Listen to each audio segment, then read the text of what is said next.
നമസ്കാരം. ഇവന്മാരുടെ തലയ്ക്ക് ജന്മനാ വെളിവില്ലാത്തതാണോ അതോ കമ്മ്യൂണിസം തലയ്ക്ക് പിടിച്ച് പിരിപോയതാണോ എന്നറിയില്ല. തെരഞ്ഞെടുപ്പിൽ തോറ്റു തൊപ്പിയിട്ടിട്ട് മാസം 3 കഴിഞ്ഞു.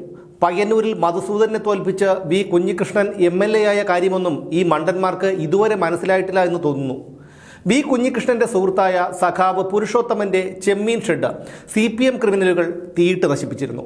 ഇന്നലെ CPM കണ്ണൂർ ജില്ലാ സെക്രട്ടറി KK രാഗേഷ് പൊതുവേദിയിൽ പ്രസംഗിച്ചത് ഷെഡ് മാത്രമല്ല, അതിനടിയിലുള്ളതും മാന്തി പുറത്തിടാൻ CPMന് കഴിയുമെന്നാണ്. പയ്യന്നൂരിൽ സ്ഥാനാർത്ഥിയായി തീരുമാനിച്ച TI മധുസൂദനെ എതിർപ്പുണ്ടായിരുന്നിട്ടും മാറ്റാതിരുന്നത് ആരോപണങ്ങൾ ശരിയാണെന്നുള്ള വ്യാഖ്യാനം ഒഴിവാക്കാനായിരുന്നു എന്നും KK രാഗേഷ് ന്യായീകരിക്കുന്നുണ്ട്. മധുസൂദനെതിരെ ഉണ്ടായിരുന്നത് ആരോപണങ്ങളല്ലെന്നും പകൽ പോലെ വ്യക്തമായ രക്തസാക്ഷി ഫണ്ട് തട്ടിപ്പാണെന്നും ജനങ്ങൾക്കെല്ലാം അറിയാവുന്നൊരു കാര്യമാണ്. എന്നിട്ടും ജില്ലാ സെക്രട്ടറി ന്യായീകരിക്കുന്നത് ആരോപണങ്ങൾ ശരിയാണെന്നുള്ള വ്യാഖ്യാനം ഒഴിവാക്കാനായിരുന്നു എന്നാണ് പോലും. ഇനിയാണ് ഏറ്റവും രസകരമായിട്ടുള്ള കാര്യം.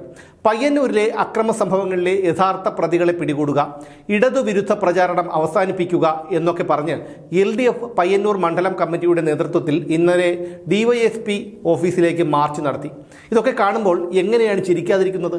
പയ്യന്നൂരിൽ വി കുഞ്ഞികൃഷ്ണൻ പാർട്ടി വിട്ട് പുറത്തു വന്നത് ധനരാജ് രക്തസാക്ഷി ഫണ്ട് TI മധുസൂദനൻ വെട്ടിച്ചതിൻ്റെ തെളിവുകളടക്കം പാർട്ടിയിൽ പരാതി നൽകിയിട്ടും യാതൊരു നടപടികളും ഉണ്ടാകാത്തതുകൊണ്ടാണ്.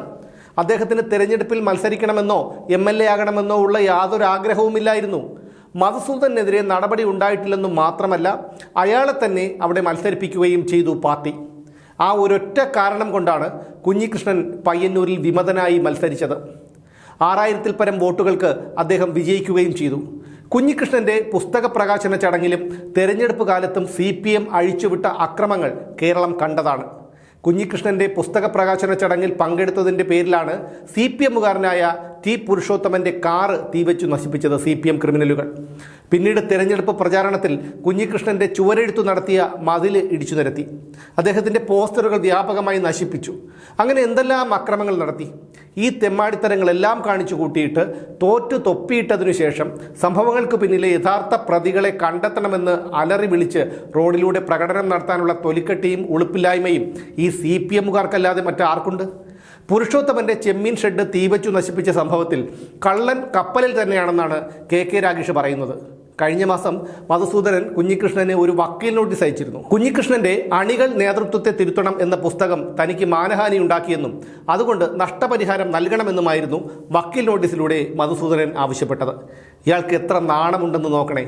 അല്പമെങ്കിലും ഉളുപ്പുണ്ടായിരുന്നെങ്കിൽ ഇങ്ങനെയൊരു വക്കീൽ നോട്ടീസ് ഇയാൾ അയക്കുമായിരുന്നോ? രക്തസാക്ഷി ഫണ്ട് തട്ടിച്ചെടുത്തെന്ന് കുഞ്ഞികൃഷ്ണൻ വെറുതെ അങ്ങ് പറയുകയല്ലായിരുന്നു. അദ്ദേഹം തെളിവുകൾ നിരത്തിയാണ് മധുസൂദനന്റെ തട്ടിപ്പ് പൊളിച്ചത്.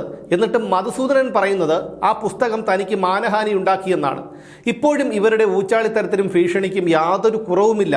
അതാണ് KK രാഗേഷ് ഇന്നലെ പരസ്യമായി പ്രകടിപ്പിച്ചത്. തോറ്റു തൊപ്പിയിട്ടപ്പോൾ പാർട്ടിയെയും പാർട്ടി നേതാക്കളെയും ആരും പുല്ല് വില പോലും വകവയ്ക്കുന്നില്ലെന്ന് ഇവർക്ക് നന്നായി മനസ്സിലായി കഴിഞ്ഞു. അതുകൊണ്ട് ഒന്ന് വിരട്ടി നോക്കാം എന്ന് കരുതി. പക്ഷേ ജനങ്ങളുടെ മനസ്സ് മാറിയത് ഈ മണ്ട ശിരോമണികൾ ഇതുവരെ അറിഞ്ഞിട്ടില്ല. ഇനി പഴയ ഊച്ചാളിത്തരവുമായി ചെന്നാൽ ചിരവയെടുത്ത് ആളുകൾ പെരുക്കും.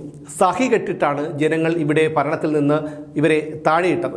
ഇനിയെങ്കിലും ഇതൊക്കെ മനസ്സിലാക്കി മര്യാദയ്ക്ക് ജീവിച്ചാൽ ഈ ഊച്ചാളി നേതാക്കൾക്ക് കൊള്ളാം. പണിയെടുത്ത് തിന്ന് ശീലമില്ല. ഇനിയെങ്കിലും ശീലിക്കണം. കാരണം പാർട്ടിക്ക് ഇനിയൊരു തിരിച്ചുവരവില്ല.